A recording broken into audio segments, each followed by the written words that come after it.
So, here we are, May 16th, 2020, slap bang in the middle of the coronavirus lockdown, which probably explains why I'm locked in my bedroom talking into a microphone. Hi, by the way, my name is Dylan Pugh. I currently work at Spotify as head of podcast monetization in EMEA. I've been at Spotify for coming up to 6 years now, but over the last few months, I've been brewing up an idea to start my own business. And I've decided to start a podcast to follow my progress from now on. I have no idea how this is going to end, and these recordings may never see the light of day. But I'm just going to roll with it.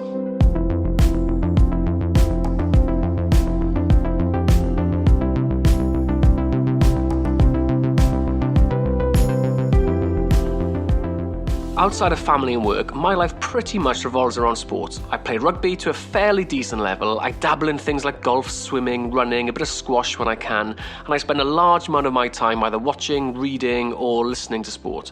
Probably way too much if you ask any of my kids or my wife. At work, my life is all about podcasts. Sitting here in May 2020, podcasts are all the rage right now.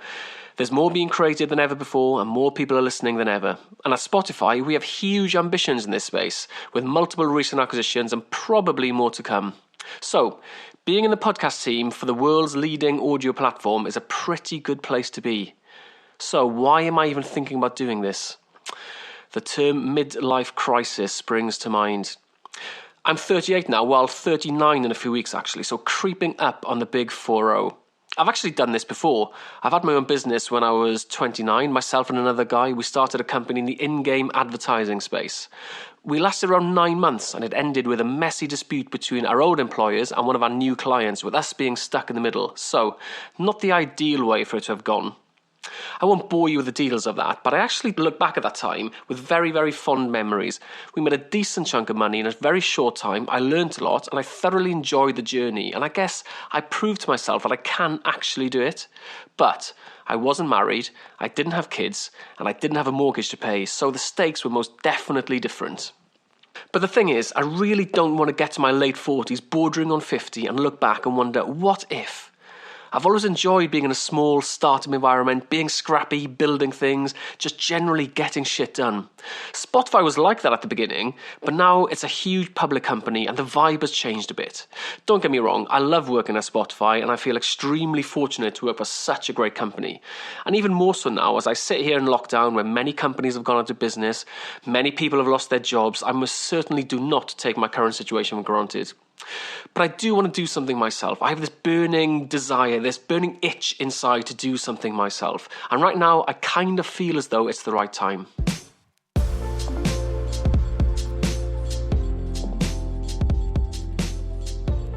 It won't come as any surprise to you to learn that my idea revolves around podcasting and sport. I listen to a lot of sports podcasts, and my view is that even though the podcast space is pretty saturated with a lot of sports podcasts already out there, I think there's a bit of a gap in the market. The vast majority of these podcasts are from ex-players, journalists or fans. There's very little from current players and athletes. And if you look at the podcast landscape in the UK in general, people generally listen to podcasts from celebrities they recognise, like comedians, TV personalities or social media influencers. My view is that sports people have the same level of fame as these guys, and also they have as interesting a story to tell, but perhaps they just don't have the time nor the technical knowledge to actually get it done and start creating something. So my idea is to create a platform that allows current sports stars to create their own podcasts. We'll dig more into that later on in the podcast. I mentioned earlier that I've been thinking about this for quite a while. So what's changed? Well, I guess the main thing is that with lockdown, without my lengthy commute to work every day and with nowhere to go on weekends, I just have more time in my hands. Time to think, time to reflect, reevaluate where you are in life and where you're going and what you're doing with yourself, talk to people, research things, crunch the numbers.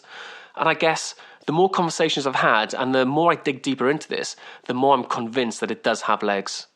I could be completely wrong, of course, and after another couple of weeks of research, I may come to the conclusion that it's just not a viable business plan, or certainly not viable enough for me to take a huge risk and give up the current situation that I'm in, but time will tell, I suppose. But right now, I'm feeling pretty good about it. So I read a lot of books and I've listened to a lot of podcasts about starting a business, being in a startup, seeking investment, raising funds. And one of the things I keep hearing about was the exit strategy. What kind of return would an investor get if they invested? Right now, for me, this is not even a consideration. Don't get me wrong, I'm well aware that this is definitely something that will need to be addressed at some point. And if I was an investor in a business, this is the exact kind of thing that I would be asking too. But exiting and making millions is most definitely not front of mind right now. The main thing I'm trying to establish is this a business that can allow me to earn a decent living for the foreseeable future? Can I continue the lifestyle that we have as a family whilst pivoting into this business of my own? And to be honest, I don't really need to have the same salary that I have out of it today. Obviously, I want to earn as much money as possible, and I'm not trying to portray myself as some sort of Barry Big Bollocks here that's earning millions, because that's definitely not the case. Although what I do earn today probably is comfortably over the national average, but the point is I don't need that to maintain a comfortable lifestyle. After all, deep down, I'm just a plain old simpleton from West Wales at heart. So I'm fully expecting to take a short-term hit, but long-term, is this something that I can comfortably make a living out of? That's the key thing that's sort of bothering me and I'm trying to establish. So where am I at right now? Like I said, I have an idea that I think has legs and I'm beginning to piece it all together. At the moment, I've got about 5 Google Docs, a massive spreadsheet, an Evernote folder, and some voice notes that I keep updating with random thoughts. One day, all that will get organised into a neat, polished business plan. One day. In the meantime, I'm using my time before and after work and now on weekends to constantly refine what I have and add any new crazy thoughts that I get. And when I look at the areas that I've been focusing on the most, I think I can categorise them into 3 areas. 1, is this something that players or athletes actually want? 2, is this something that listeners would want to listen to? And 3, can I make money out of it? Let me give you some more info on each of these areas. In terms of the first one, is this something that players or athletes would want? What I'm doing here is trying to speak to as many players, agents, player management groups as I can. From my sporting background, I've got a few contacts that I can leverage here. And from the conversations I've had so far, I think, yes, it's been very positive. Obviously, there will be many players that will have no interest to be the star of a podcast, or maybe don't have the personality or the temperament to go through with it, and that's fine. But my conversations so far lead me to believe that there are plenty out there that do like to get their voices heard. Maybe they're just trying to build their own profile outside of the sport. Maybe they just want the world to see a different side to the character or showcase their true personality. Some might be motivated by making just a bit of extra cash, which is totally cool. Or some might just simply want something to do outside of their current sporting career to keep their mind fresh and to keep busy. But the key challenge with all of this, and arguably the key to the success of this entire idea, is how do I get access to those players? I think that's the number one priority that I have to iron out. As I've started to find out recently, the more conversations I've had, once we get access, and even once they express an interest or a strong interest to actually go and do this, trying to get them to commit is a very different matter. We'll talk more about that at a later time. The second point around, is this something that I think listeners would want to listen to? For this, I'm taking as much of a data-driven approach as I can. I've done a lot of research into the top podcasts that people listen to in the UK, looking at things like the chart data available, what are the podcasts, who are the hosts? And as I referred to earlier, these are mainly well-known celebrity names or well-known franchises like TED Talks, QI, Desert Island Discs. There are lots of sports podcasts too, but not many of them, as I said earlier, from current sports stars. And not many of the sports podcasts penetrate the overall charts either. There's one exception to all this, though, the Peter Crouch Show, which I've thoroughly enjoyed listening to over the last few years. One of the only podcasts by a current player. Granted, he's now recently retired, but he was still a current player when he started it. And he's speaking as a voice, and a respected voice at that, from within the current game, giving fans just a different angle to what else is currently being created, to what ex-players, journalists, or fans discussing last week's games or next week's games are currently doing, which is generally the most popular format in the podcast space today. And don't get me wrong, I'm not criticising those, by the way. I'm a listener to many of them and really enjoy them. But the point being is that as soon as a big name current footballer creates a show like what Peter Crouch did, not only is it miles bigger than all the other sports shows, but it's in the mix with the overall podcast charts too. So that tells me that if you can find the right sports person and the right idea, there is a big appetite from listeners. On to the third point about how do we make money out of all of this. Well, here's where my background in the digital advertising space comes to play. I've spent the last 16 years of my life monetizing content, mainly audio, games and mobile apps. That's been my job ever since I started work, really. So I've got a pretty good understanding of A, how to do this, and B, how to forecast revenue as accurately as possible. So what I'm currently looking at around this is what level of downloads or streams would an episode need to have? What's the optimal mix of ad slots needed per episode to maximize revenue whilst also protecting the user experience? What would then be the real estate value of each episode based on things like average CPMs and fill rates? Then multiply that by the number of episodes in a season and the number of shows we have ongoing. And from all of that, we can start to work out what kind of monthly revenue we can expect to bring in. Of course, we then got to look at the outgoings, so, fees to the players, staff, office space, equipment, marketing, etc. I'm sure there'll be a lot more of nasty little hidden costs. And to be fair, that's largely what my massive spreadsheet I referred to earlier is all about. So even though those are the three most important areas that I'm focusing on, I'm working hard to figure out right now. There's lots of other stuff to do too. Here's a quick idea of the kind of things that I'm looking at right now. So firstly, what would be the optimal tech package to supply to a player? So things like microphones, pop filters, mic stand, recording interface, headphones, and how does it differ between things like solo narration to an in-person interview to a virtual interview, multiple guests, etc. It's a tricky one to figure out this. I need to find the right balance between sound quality being as high as possible and therefore having the best, most modern and most sophisticated tech, but also needing it to be as simple as possible for them to operate.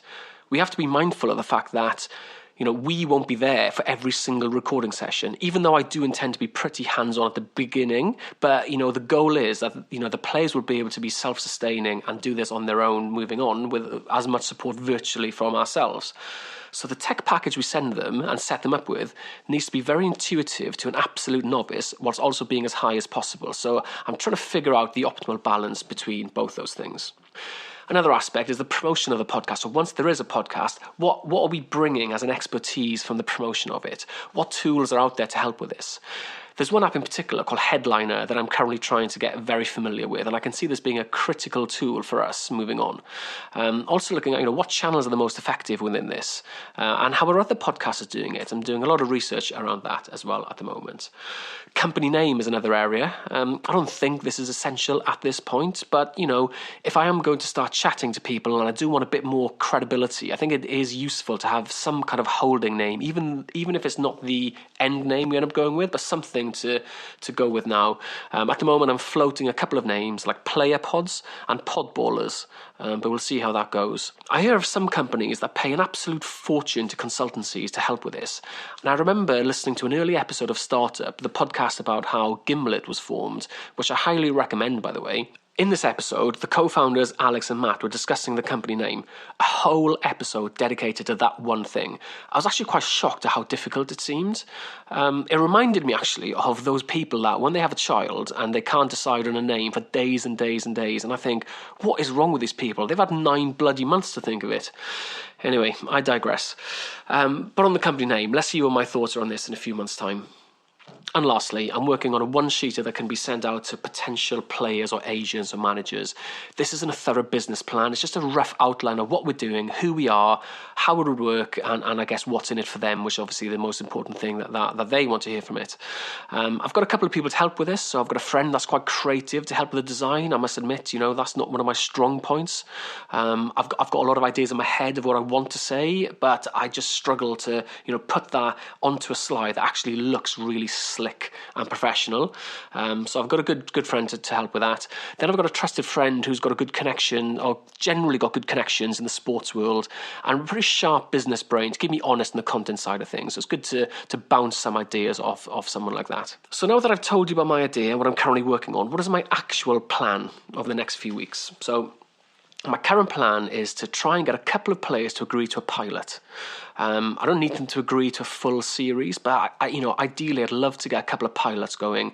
I think I've got the bandwidth to create a few pilots. It's a bit of a side hustle along my current job, before jumping in with both feet right from the off, and then we can see how it goes.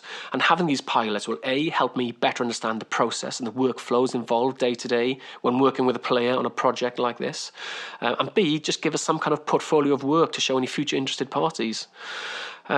So that's it for me for this weekend. My plan with this podcast, well, if you can call it a plan, I only really thought of it yesterday, so we'll see how it goes. But my plan for now was just to record a few of my thoughts, key updates, my progress, any setbacks, any conversations with others, just to document my journey and give others a bit of a warts and all overview of what it's really like to start a business. All the way from the beginning as well, when it's just an embryo of an idea. And note, I didn't say that this would be a how-to expert's guide, but hopefully some of my experiences, good or bad, can help someone one day. And I really hope you guys get to hear this, because